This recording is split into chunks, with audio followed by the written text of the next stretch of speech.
حضرت ابن عمر رضی اللہ تعالیٰ عنہ بیان کرتے ہیں، رسول اللہ صلی اللہ علیہ وآلہ وسلم نے فرمایا، جب یہودی تمہیں سلام کرتے ہیں تو ان میں سے ایک تمہیں یہی کہتا ہے السلام علیکم، یعنی تم پر موت واقع ہو، لہذا تم انہیں یہ جواب دو وعلیکم، تم پر ہو۔ حضرت عمران بن حسین رضی اللہ تعالیٰ عنہ سے روایت ہے کہ ایک آدمی رسول اللہ صلی اللہ علیہ وسلم کی خدمت میں آیا اور اس نے کہا السلام علیکم۔ آپ صلی اللہ علیہ وسلم نے اسے جواب دیا، پھر وہ بیٹھ گیا تو نبی صلی اللہ علیہ وسلم نے فرمایا اس کے لیے 10 نیکیاں ہیں۔ پھر دوسرا شخص آیا اور اس نے کہا السلام علیکم ورحمۃ اللہ۔ آپ صلی اللہ علیہ وسلم نے اسے جواب دیا۔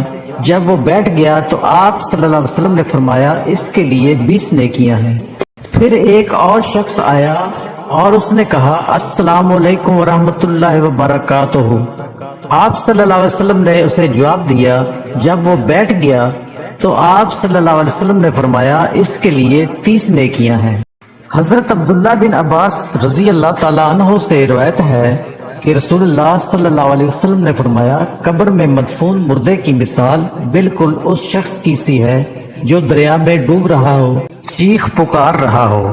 وہ بیچارہ انتظار کرتا ہے کہ ماں یا باپ یا بھائی یا کسی دوست آشنا کی طرف سے دعائے رحمت و مغفرت کا تحفہ پہنچے۔ جب کسی طرف سے اس کو دعا کا تحفہ پہنچتا ہے تو وہ اس کو دنیا و ما فیہا سے زیادہ عزیز و محبوب ہوتا ہے، اور دنیا میں رہنے بسنے والوں کی دعاؤں کی وجہ سے قبر کے مردوں کو اتنا عظیم ثواب اللہ تعالیٰ کی طرف سے ملتا ہے جس کی مثال پہاڑوں سے دی جا سکتی ہے، اور مردوں کے لیے زندوں کا خاص ہدیہ ان کے لیے دعائے مغفرت ہے۔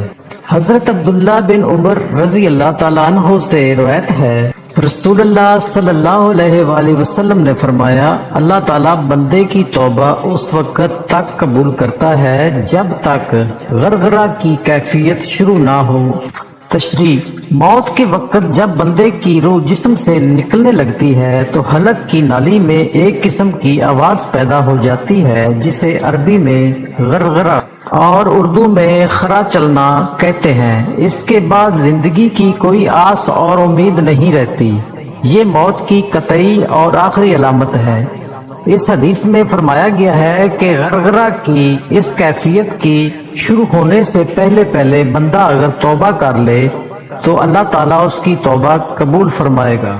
غرغرہ کی کیفیت شروع ہونے کے بعد آدمی کا رابطہ اور تعلق اس دنیا سے کٹ کر دوسرے عالم سے جڑ جاتا ہے، اس لیے اس وقت اگر کوئی کافر اور منکر ایمان لائے یا کوئی نافرمان بندہ گناہوں اور نافرمانیوں سے توبہ کرے تو اللہ تعالیٰ کے یہاں قابل قبول نہ ہوگا۔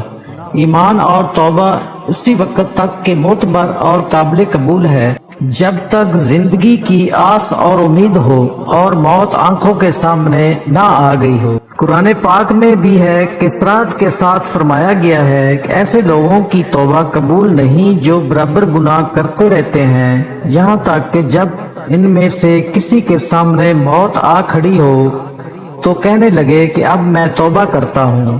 حدیث کے مضمون کا ماخذ بظاہر یہی آیت ہے اور اس کا پیغام یہی ہے، بندے کو چاہیے کہ توبہ کے معاملہ میں ٹال مٹول نہ کرے۔